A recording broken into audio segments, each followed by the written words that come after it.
since I've posted about the books that I'm wanting to read. So I thought that we could go through some of these, and I will read the description or the summary on the back. And if you've read any of these books, please leave a comment down below on which book it was and what your thoughts on it was. I know everybody has a different taste in books, so I'm interested to see what you guys like to read. Thank you so much for being here tonight, and I hope that you had a great day. If you don't mind, to hit that subscribe button if you have not done so, and also hit the like button before you get laid back and comfortable. So, without further ado, let's go ahead and get started with the stack of books from my to-be-read list. Alright, first we have the book Snow by John Banville. He is a national bestseller. This book was given to us by my husband's stepfather, who read it and wanted us to read it as well, so we could all discuss it together like a little family book club. So it says, Detective Inspector St. John Strafford has been summoned to County Wexford to investigate a murder. A parish priest has been found dead in Ballygas house. The family seat of the aristocratic, secretive Osborne family. The year is 1957, and the Catholic Church rules Ireland with an iron fist. Stratford, flinty, visibly Protestant, and determined to identify the murderer, faces obstruction at every turn, from the heavily accumulating snow to the culture of silence in the tight-knit community. He begins to investigate. As he delves further, he learns that the Osbornes are not all what they seem. And when his own deputy goes missing, Stratford must work to unravel the ever-expanding mystery before the community's secrets, like the snowfall itself, threaten to obliterate everything. Beautifully crafted, darkly evocative, and pulsing with suspense, Snow is the Irish master, John Banville, at his page-turning best. So, it looks like the author was born in the place where the book takes place, so that's pretty cool. But now he lives in Dublin. It seemed very interesting. I typically don't love to read books that are like super old in the timeline, but this was one I would make an exception for because it's a murder mystery and I do love those a lot. There's another book in this list that is also an older timeline book, but it looks pretty good. So I'm not sure if you guys have ever read this or have read anything by this author, but if you have, I am very interested in your thoughts. So I'm gonna do a couple tapping sounds with this book right here.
emotional stuff, then I can guarantee you that I haven't. I find comfort in the psychological thrillers or the like true crime style, like not scary books, but like murder mystery or just like psychological thrillers. That's typically where I like to stay. But there's other genres I like to read too. A lot of like Japanese themed books as well. But my taste in reading has changed as I've gotten older. Whenever I was in like junior high and high school, I was reading a lot of dystopian society books, like Hunger Games books, The Maze Runner, Divergent, and then also a lot of sports books. I read a lot of stuff by, I don't know if I ever say his name right, Mike Lupicia or Lupicia, I don't know, but he was my favorite author. And so I started with sports books, and then I started to read other types, and now I've landed on psychological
this sleeve on this hardback book is going to make really great sounds.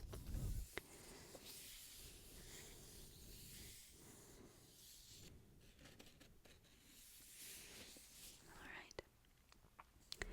That is book number 3. Next, we have Tell Me What You Did by Carter Wilson. So, this book is a thriller. It says, Bo Webb, host of a popular true crime podcast, invites people to anonymously confess crimes they've committed to their audience.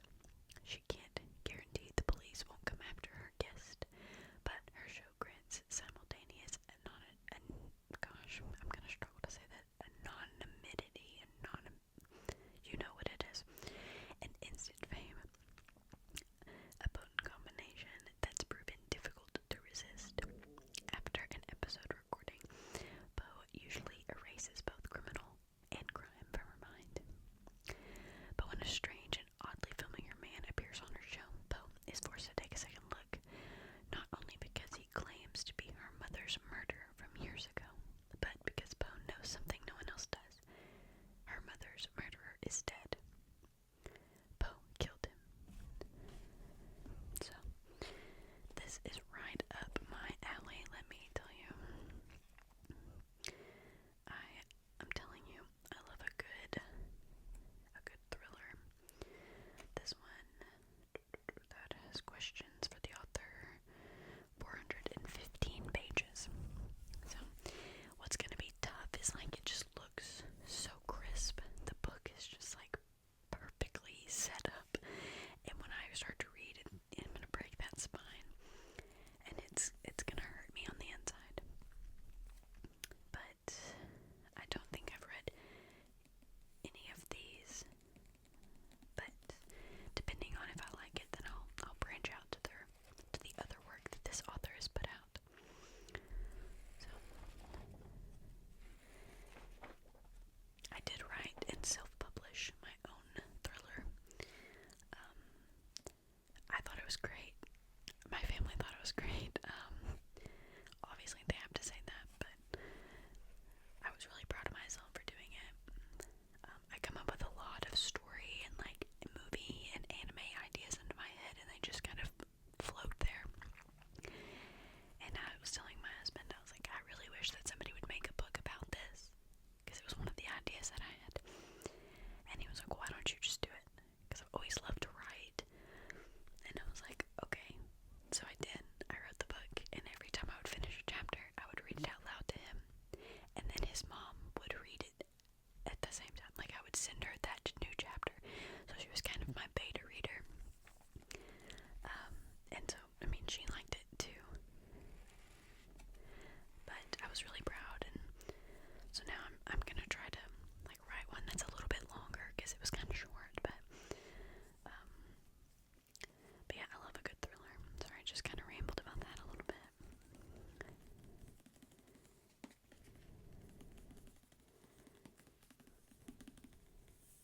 So, this one is a little different than the others. So this is Buttermilk Graffiti by Chef Edward Lee.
says he's still trying to find his place and to figure out where he feels like he belongs.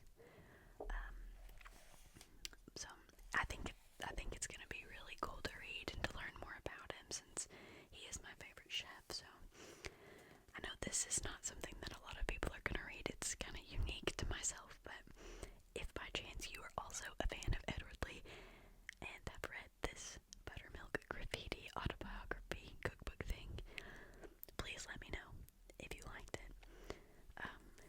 So I think it's really cool, and I'm gonna try to make some of the recipes that he has listed in here, since I do love to cook a lot.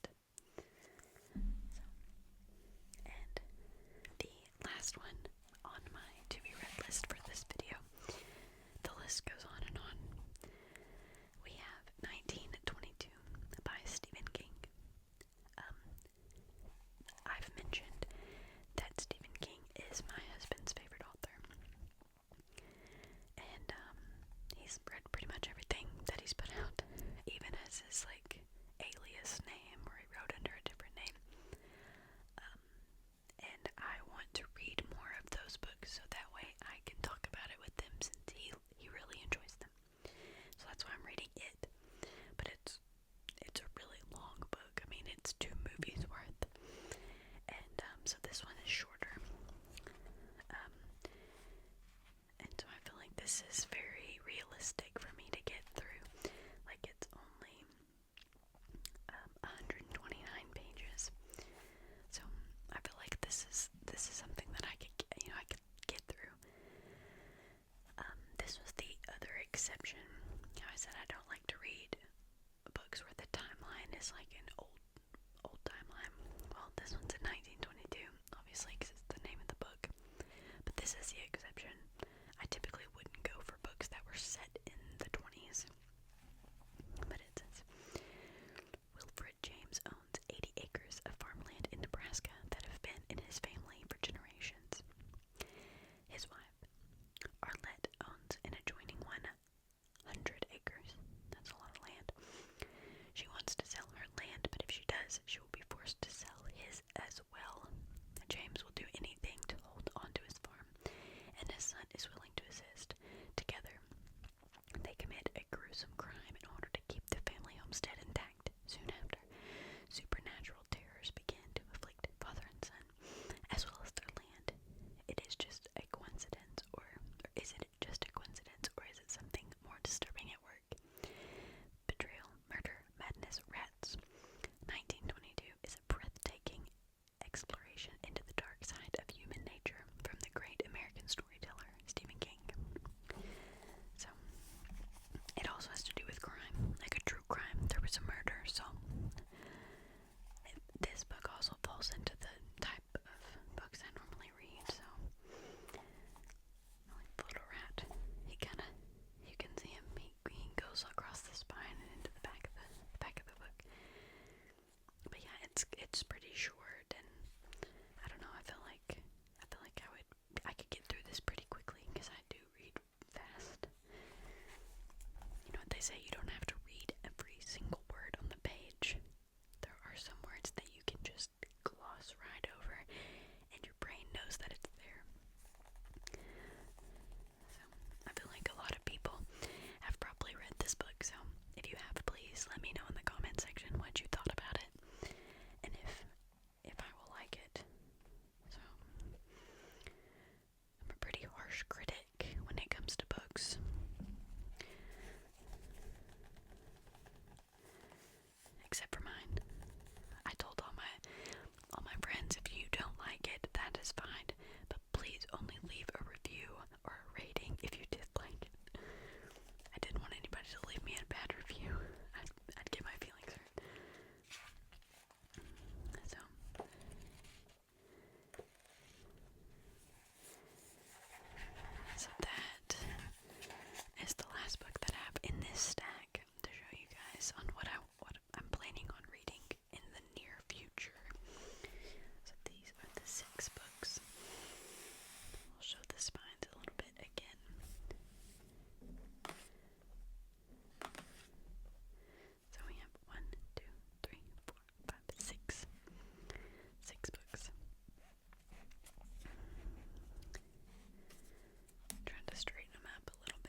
scary books like my husband, or do you like fantasy and all the different not real things, I guess, like supernatural fantasy genre? I have read my fair share of the fantasy books as well. So I'm interested in what you guys like to read.